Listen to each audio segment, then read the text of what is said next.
Okay, I almost finished chapter 4 last time. It was getting really sad. So I'm going to read the rest of chapter 4, which is just like a page, and then I'm going to do chapter 5.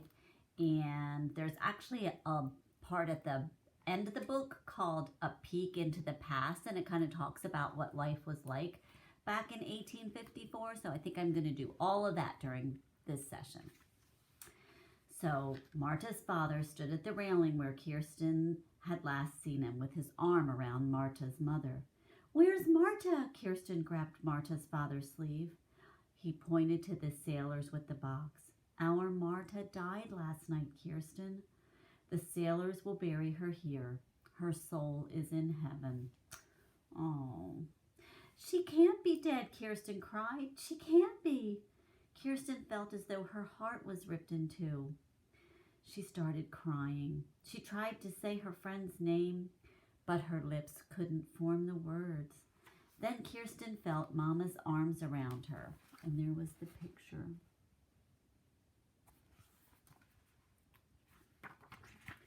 Papa patted her shoulder.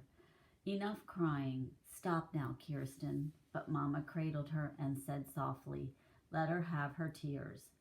Dear, that was really sad. Really sad she lost her friend. So let's go on to chapter 5 and see what happens. This is the last chapter in the book, and it's called Home at Last. It was raining when the Larsons left the Red Wing. Remember, that was the name of the boat.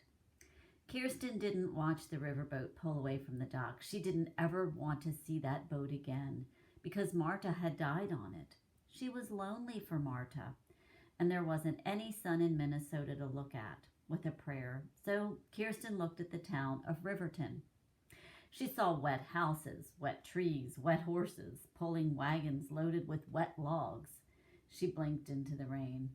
"God bless you, Marta," she whispered. Mama touched her cheek. "Cheer up, Kirsten. When Papa and the boys come back with a wagon, it will only take a few hours to reach Olaf's farm." But Papa frowned with worry when he strode back to the dock where Kirsten and Mama waited. "We don't have enough money left to rent a horse and wagon." Mama's shoulders slumped. "What will we do?" she asked. Papa made his voice strong. "We have our good legs. We will walk to Olaf's farm. We'll just have to leave the trunks here." My goodness. Mama looked first at the big painted trunk that held their most precious things, then at the black food trunk with Papa's name lettered on its side. "Everything we own in the world is in there. How can we get along without our clothes and your tools?" "We'll take what we can carry now, and we'll have to have the trunks shipped later," Papa said. "Don't lose heart." He began taking blankets and tools from the big trunk. After a moment, Mama said, "It can't be helped. We'll send for them soon. People are more important than things. And we're all together and well, thank God." She made a bundle of the bread and cheese that was left, then closed the food trunk. Papa said, "We need everyone's hands today. Kirsten, you must put your doll in here with the other things. You can get her when the trunks are shipped to us." Kirsten knew she couldn't say no to Papa, and she gently put Sari on top of the sweaters and linens in the painted trunk. But before Papa closed the top, she kissed Sari's faded cheek. "You'll be with me soon," she whispered. Then Papa fastened the lock, and he and Lars dragged the trunks to the warehouse. The family followed Papa down the road, along the river, past tiny houses built of split logs. Everyone carried a bundle, and they walked for hours. Kirsten's boots were heavy with mud. Her wool skirt was soaked through to her petticoat. Sometimes she heard a cow moo, but there were long stretches of forest or prairie between farms. Even Lars was tired now. He walked with his head down. His long hair was plastered to his neck by the rain. By afternoon, the rain stopped, and the sky was a smooth blue bowl. Meadowlarks flew up from the fields, and daisies and black-eyed Susans bloomed beside the road. The Larsons were a long, long way from town. when they stopped to eat lunch. Olaf wrote us the truth, Papa said. The soil here is good. We'll have a better life. Before they walked on, Kirsten picked a daisy for Mama to wear at her collar. Now Papa asked the way at each farm they passed. At last he said, "The next one is Olaf's." In the distance, Kirsten could see a house, a large barn, and a tiny cabin. Cows ambled down the field toward the barn to be milked. Smoke rose from the chimney of the house. Lars and Peter began to run, splashing through puddles. Lars shouted, "Hello!" and Peter cried, "We're here! We're here!" A man with a smile like Papa's came from the barn. 2 girls and a woman ran from the house. They waved and called out, "Hello, hello, it's you at last." Suddenly, Kirsten was shy. She shrank back behind Mama. Then she heard her own name above the shouts and laughter. "Kirsten, you must be Kirsten." The taller girl, who had brown braids and gray eyes, took the heavy bundle from Kirsten's arms. "I'm Lisbeth. I've watched for you every single day." The little girl with rosy cheeks crowded in. "I've watched too. I'm Anna."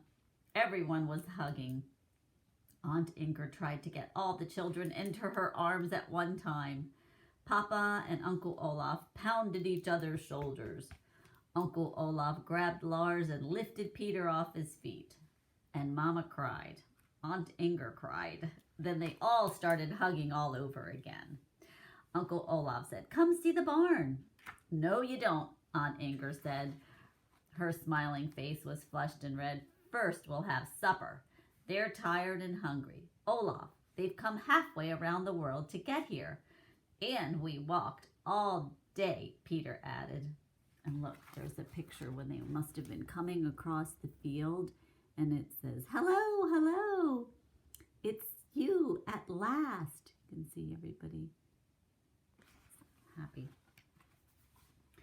Aunt Inger hugged Peter again. Then she turned to Mama and Papa. "You can get settled in your cabin after supper, and tomorrow you men can look at the barn while we women talk. Now come in and let's eat."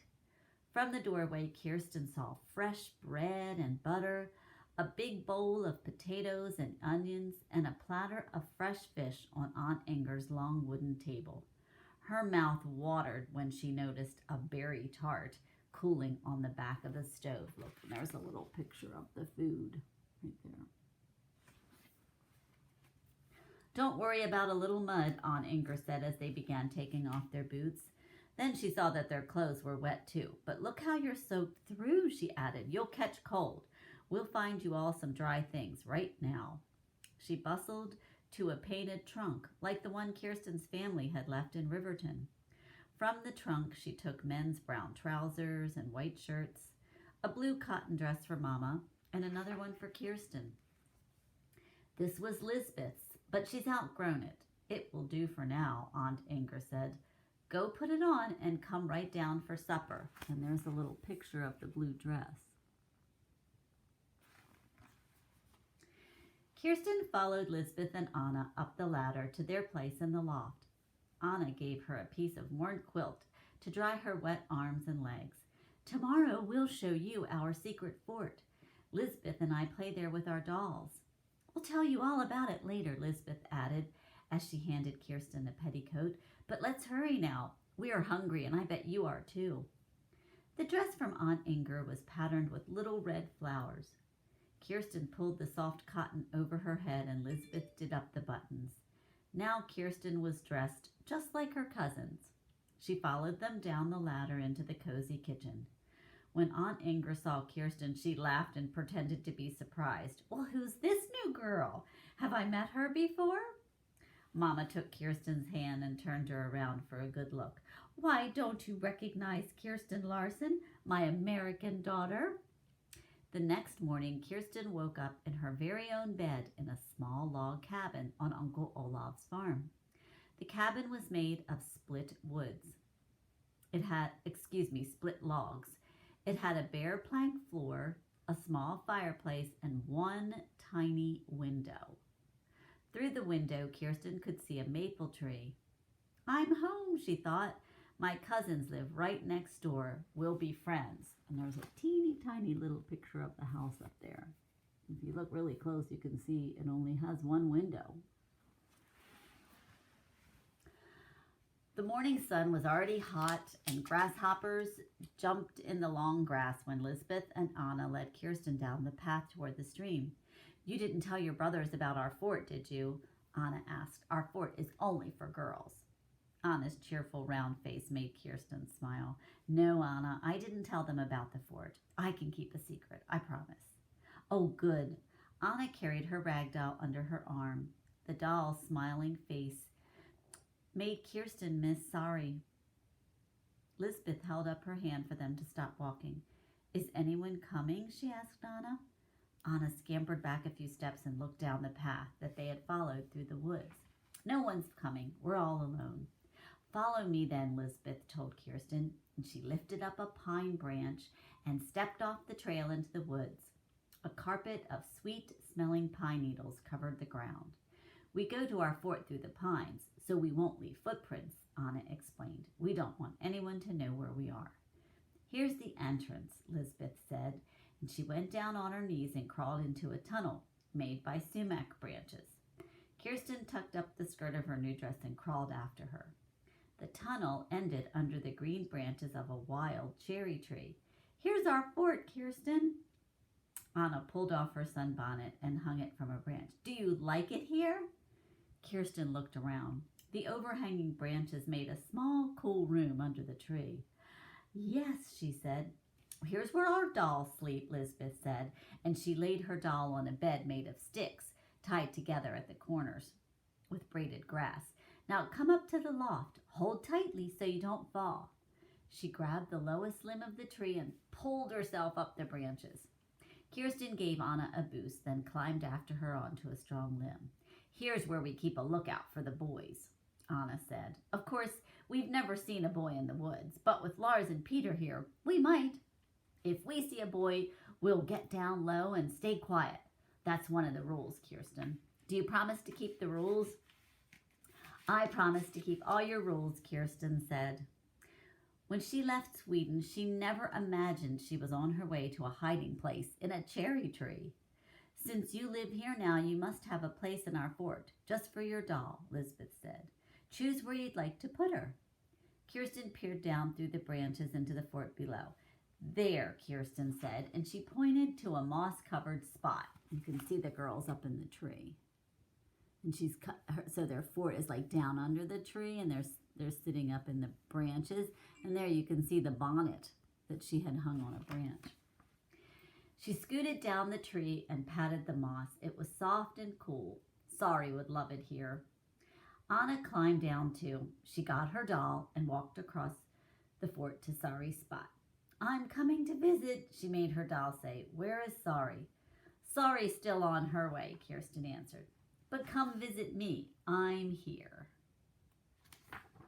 And that was the end. So they made it. There's more books in the series. So now they have a little section in the back here called Looking Back, 1854, A Peek into the Past. So this kind of talks about what it was like in America back in the year 1854. Look, you can see some pictures. That's a real family. You can see how differently they're dressed than we are. And then down there is a picture as well. So let's see what it says. When Kirsten's family came to America, they fit all of their belongings into 2 big trunks. If your family decided to move to another country, could you do that? So think about when you moved to England and you had all of your stuff shipped. What if you could have only taken 2 big suitcases and that was it? How would you know what to bring with you? What would you leave behind? One of your relatives probably had to make decisions like these because there is a story like Kirsten's in nearly every American family. Most people who lived in the United States had relatives who were immigrants. That's people who left their home country and moved to America to start a new life. They may have settled here more than 100 years ago, or they may have come more recently. Immigrants still come to the United States today. Many of the early immigrants came from countries where farmland was poor. People were starving because they could not grow enough food. Like Kirsten and her family, they came to America because they wanted new land and a chance for a better life. Immigrants who had already come to America wrote letters back home to their neighbors and relatives, telling them that life in America was good. The land is rich, they wrote. The grass is so thick that in one day we can cut enough to feed a cow for a whole winter. They encouraged others to join them on the frontier in places like Minnesota, where there was plenty of good land for anyone who was willing to work hard.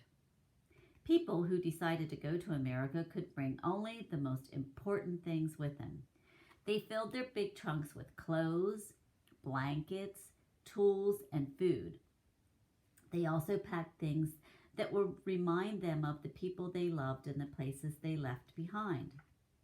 A woman like Mama might have made room for beautiful cloth that her mother had woven, or for a bowl that her father had carved, or for the wooden molds she always used to decorate butter or cheese. What do you think a girl like Kirsten might have squeezed in? And there you can see like a big trunk.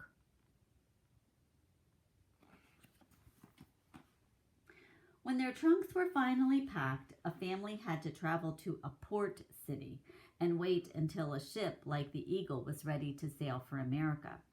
These ships were filled with cargo, things like lumber and iron, so there was only a small space on them for people. Immigrants traveled in a part of the ship called steerage. People in steerage were cramped and uncomfortable. The ceiling was so low that a man couldn't stand up straight. There were no windows for light or fresh air, and there were no bathrooms. And it was hard to get clean water for drinking or washing. Families slept on narrow wooden bunks that were covered with straw. Often 2 or more people shared a bunk that was smaller than your bed probably is. So that had to be really difficult. Usually a mother cooked her family's meals on the ship's deck. At the beginning of the voyage, a family's food was fresh. But remember, there were no refrigerators in 1854, so the food would spoil. Before the passengers reached land, even their salted meat was rotten and their bread was moldy. And they still had to eat that because that was all they had. When Kirsten came to America, a very fast ship could sail across the ocean in 6 weeks. So back then, the very quickest you could ever get here from where Kirsten came was 6 weeks. If the wind was bad, the trip could take longer. Sometimes immigrants died in storms and shipwrecks on the way to America. And even with good weather, many passengers got seasick and got terrible diseases like the cholera that Marta had gotten. See there, you can see when they get to the port city. Once an immigrant arrived safely in America, the dangers of the trip weren't over. Most immigrants couldn't speak any English, and they did not have anyone to help them buy fresh food or train tickets for their trip to the frontier. Sometimes thieves robbed or cheated the immigrants. So that had to be really scary to come from a different country, not be able to speak the language, get to a place that you didn't know anyone or anything and you couldn't talk to anybody.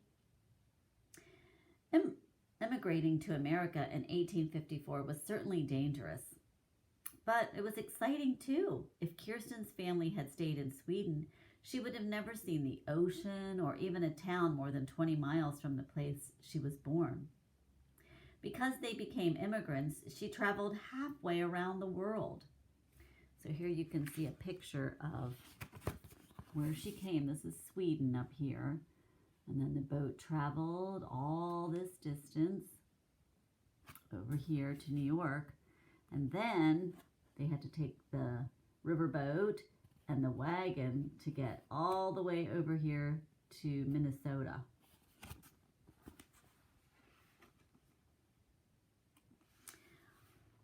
She saw machines she had never dreamed of, like trains and paddle boats. She saw busy cities like New York and Chicago. She saw long stretches of open prairie and miles of rich farmland. And at the end of her journey, she had a new home in a new land with a life full of opportunity ahead of her. So that was the end of the Meet Kirsten book. So if you liked it, let me know and I'll read the next book. This was the book number 1. So there's 6 books in the series. Bye-bye.